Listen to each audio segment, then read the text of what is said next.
ধর্মভিত্তিক রাজনৈতিক দলের নারীদেরকে আপনি রাস্তায় দেখতে পাচ্ছেন, মিটিং করছে, মিছিল করছে। আমাদের নারীরা ৩১ বছর ধরেই কিন্তু এই কাজগুলো করছে।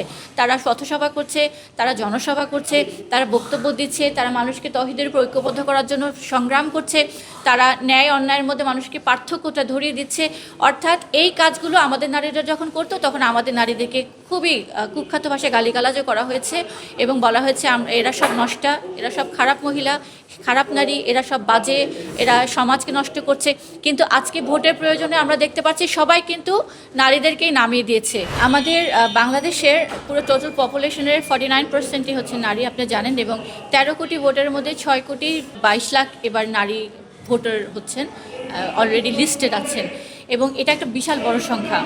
এই জনসংখ্যাকে প্রত্যেকে নিজে চাবেন যে তাদের মার্কাটাকে ভারী করার জন্য, এবং এটার জন্যই তারা সব রকমের প্রচারণা করছেন, তাদের নারীদের ব্যাপারে সকল ইশতেহার দিচ্ছেন।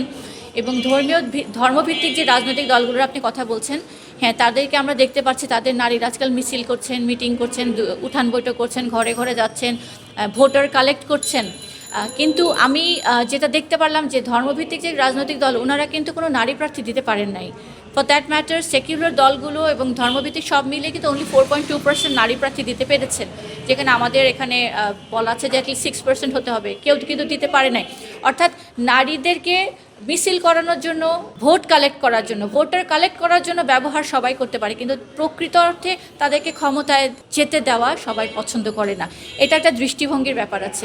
আপনি জানেন যে হিজবুত তহিদ একটা অরাজনৈতিক দল, এবং এই অরাজনৈতিক দল আমরা মানুষকে তহিদের উপর ঐক্যবদ্ধ করে আল্লাহর দেওয়া দিনকে প্রতিষ্ঠা করার জন্য, ঐক্যবদ্ধ করার জন্য কাজ করে যাচ্ছি।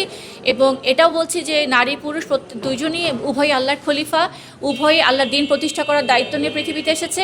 তো এই জন্যই এই দায়বদ্ধতা থেকে আমাদের নারীরাও কিন্তু সর্বাঙ্গনে কাজ করছে।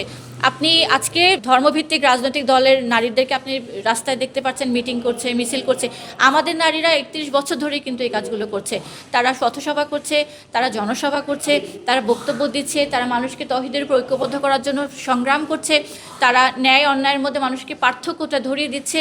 অর্থাৎ এই কাজগুলো আমাদের নারীরা যখন করতো তখন আমাদের নারীদেরকে খুবই কুখ্যাত ভাষায় গালিগালাজও করা হয়েছে এবং বলা হয়েছে এরা সব নষ্টা, এরা সব খারাপ মহিলা, খারাপ নারী, এরা সব বাজে, এরা সমাজকে নষ্ট করছে। কিন্তু আজকে ভোটের প্রয়োজনে আমরা দেখতে পাচ্ছি সবাই কিন্তু নারীদেরকেই নামিয়ে দিয়েছে। অর্থাৎ আমাদের নারীরা শুধু সংগ্রাম করছে না, তারা বড় বড় পদেও কিন্তু আছেন। আমাদের মাননীয় ইমাম তিনি আল্লাহ রসুলের যেহেতু সেই আদর্শকে ধারণ করে প্রতিষ্ঠা করছেন, রসুলের ফুটস্টেপসগুলোই কিন্তু তিনি ফলো করছেন। আমার রসুল যেভাবে নারীদেরকে শুধু তাদেরকে দিয়ে তৌহিদের প্রতি বালাগের কাজ করার নেই, মানুষের কাছে দাওয়াত পৌঁছানোর কাজ করেন, তাদেরকে দায়িত্ব দিয়েছেন। আজকে আমাদের আন্দোলনের যে কেন্দ্রীয় কমিটি, এখানে প্রায় অর্ধেকই বলবো আমি অর্ধেকই নারীরা দায়িত্ব পালন করছেন। অর্থাৎ আমার নারীরা শুধু যে মানুষের কাছে উঠান বৈঠক করছেন না, তা নয়। আমার নারীরা যে শুধু রাস্তা কাঁপিয়ে যে তারা মিছিল করছে তা নয়, তারা বড় বড় দায়িত্ব পালন করছে। এই জায়গাতে আমিও ধর্মভিত্তিক যে রাজনৈতিক দল তাদের প্রতি আমি যেটা বলবো যে ওনারা নারীদেরকে ভোট কালেক্ট করার জন্য আজকে ব্যবহার করছে, কিন্তু যখন নেতৃত্বে যাওয়ার পর্যায়ে তখন ওনারা অনেকেই বলছেন যে আমাদের নারীরা they are not ready to go, they don't want to আসলে এটা কতটুকু ট্রু, এটা দে নো বেটার।